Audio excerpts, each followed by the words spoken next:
Good afternoon. My name is Mandy Offerly, and I'm with the Cedar Key News. And we have Leslie Sturmer with us, who is running for a seat on the Cedar Key Water and Sewer District. It's a seat she currently holds, and she is running again for it. So welcome. Well, thank you. Okay. All right. An introductory question is, if you think back upon the written piece that you did for us, your self-introduction, Sure. And it was thorough, is there anything you'd like to add to that now that you might not have had an opportunity to do when you wrote it? Well, I think it was thorough, but what I tried to emphasize is in my career goals was always to work with water-related projects, and I actually sought the education that would give me the skill set to move forward with. I kind of changed degree.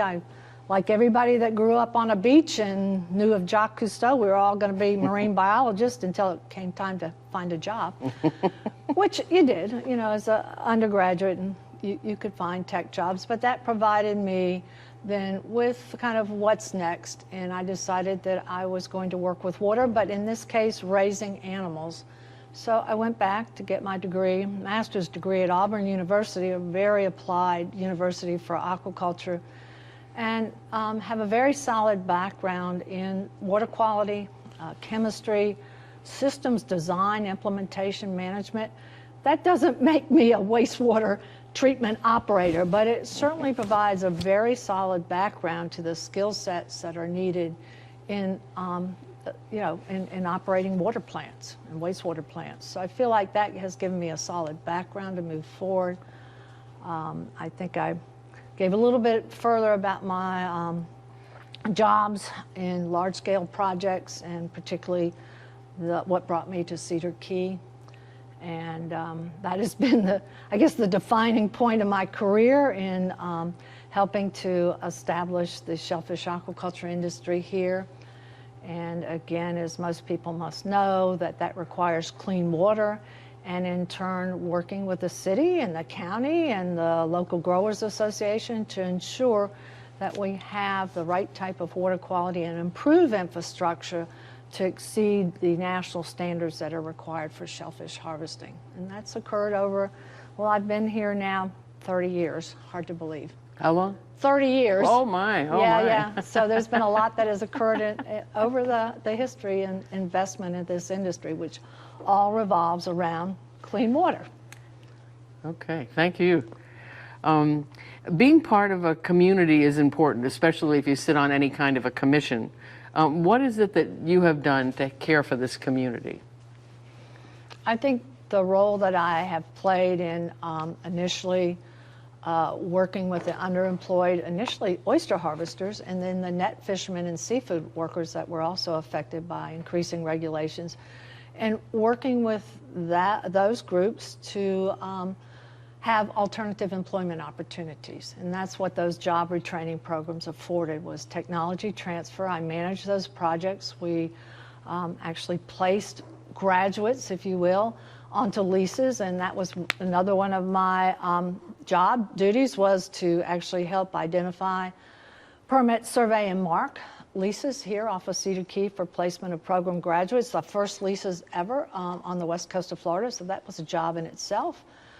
But that allowed our working waterfront people to continue making a living on the water, and to be honest with you, we never knew at the time that this was such a good growing area for shellfish, and that, you know, now we are a leading producer, not only in this state, but in the nation, and it's afforded jobs. We have third generation now, families that are doing this that never were exposed to net fishing a mullet. And that has allowed them again to, it's allowed Cedar Key to keep its atmosphere, working waterfronts type of flavor that we all know and love. Yes. Did I yes. ramble enough on that one? No, you did. And this next question may appear a little redundant, but okay, because you have so much, a wealth of information there, maybe you can play on this. It says, with the, it may appear redundant with other questions that we've asked in writing, but experientially or professionally, what have you done, or what qualities do you have that make you more appropriate for this position than anybody else? Okay, as it relates to the water board. Yes, Well, yes. again, it may be redundant, but again, I think I have that background of skill sets of understanding water chemistry, water quality. I actually was trained at Auburn by one of the renowned hydrologist and water quality specialist, Claude Boyd. Was very much an experience, and that has given me a solid background, not just for aquaculture projects, but any water-related activities, water quality. So I feel like I have that solid background there, as well as systems design.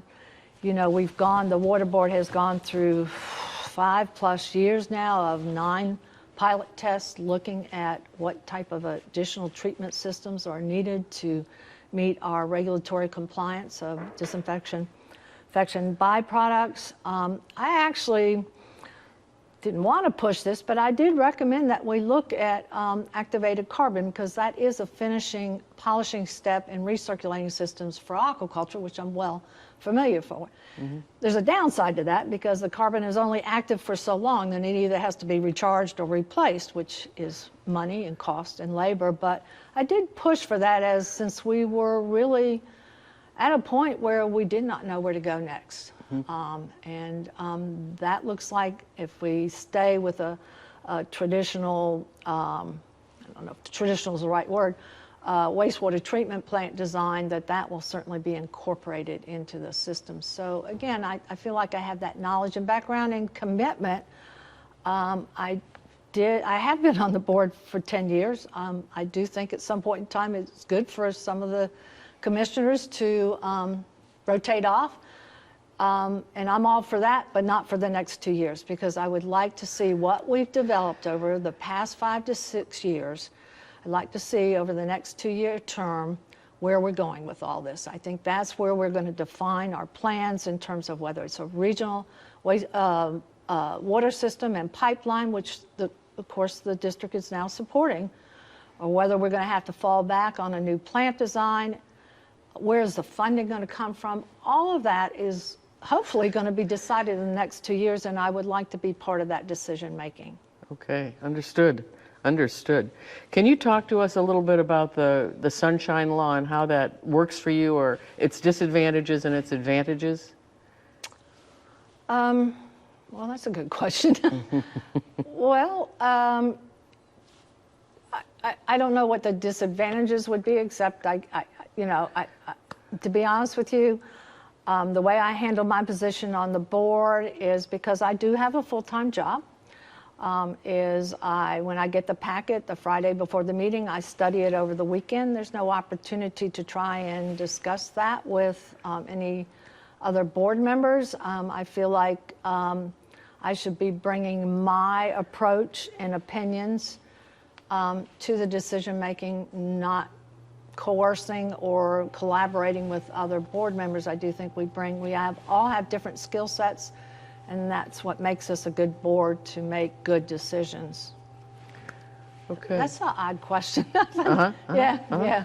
It can be a difficulty for some people, or some people see it as much more of a... Well, you have to watch it, because I'm not in tune to that in my day-to-day experience as a job. You mentioned a moment ago your job. It seems to me your job is... how do your job and your responsibilities with the Cedar Key Water Sewer District complement one another, or perhaps compete with one another? Well, again, as I mentioned, and I hate to redundancy is fine. Is that I bring that commitment to make sure we have good, clean water, not just drinking water, but our coastal waters. All that is a commitment that I've had and made to this community for 30 years now. So I feel it's enhances my role. I have a full-time job with the University of Florida. I am based here out of Cedar Key. It has come up, and maybe I should make that clarification now, is concerns about, is there a conflict with my job? I every year fill out what's called an outside activities form, submit that to the university. There is a process, and it is approved to let them know that I am an elected position with the water board. So I do that. There's been no problem with that. I'm aware that I need to keep my job duties different than my duties as a commissioner. I don't have a problem with that. I work quite a bit. I've always had a strong work ethic, and I don't think serving on the board has at all been in competition with my job, and I'm certainly capable of doing both. Okay, okay. What are your plans to make the commission even better for the next 2 years? Should you manage this position? Well, to make it better. Yeah, well, to make it even better. Well, we have a big task ahead of us. That's why I am running again. We do. We've got major decisions to be made to make sure that this community has good water. So that is the focus, really, over the next 2 years, is to make sure that our decision-making is collaborative, cooperative, transparent, that we work with the city, we work with the Swanee River Water Management District, and moving forward to ensure we have the right funding. It could not be an opportune time with the Infrastructure Improvements and Jobs Act, providing federal funding. So all of this takes a lot of commitment, and I really think it's exciting times over the next 2 years to make these decisions, to have a way forward with where we're going to go, as well as, again, as we do this, make sure that our existing plant can operate and be functional and meet those national drinking water standards that we have finally met. Because even though we make these decisions in the next 2 years, whatever direction we go in, that will not be operable for at least 5 years down the road. So between construction and funding. So yeah, I think it's a challenging time. I'd like to be part of that challenge. Okay. So we talked historically in one of the questions that we gave you in writing. I don't think a lot of people know what the water board has done in the last 10 years. There are major things in this town. Can you run through a couple of those for people? Well, and I agree that most people don't. And you know, it's interesting that we now have candidates for each one of the positions board seats that's up.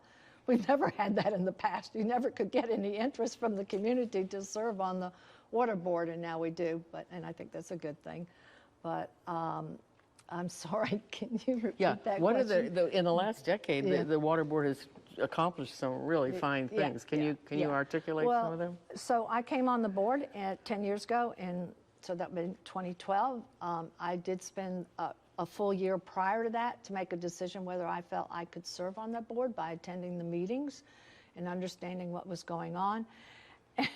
And Maurice Hendricks, the commissioner who I replaced, he said, it's a piece of cake. Everything, we're in good shape. Well, I think within 3 months of being on the board, what do we have? Saltwater intrusion. Now, you need to understand, because there's a lot of misconception about what that was about. 2012 was the lowest flow record of the Swanee River historically. Lowest flow. We have a very shallow water supply for our wells.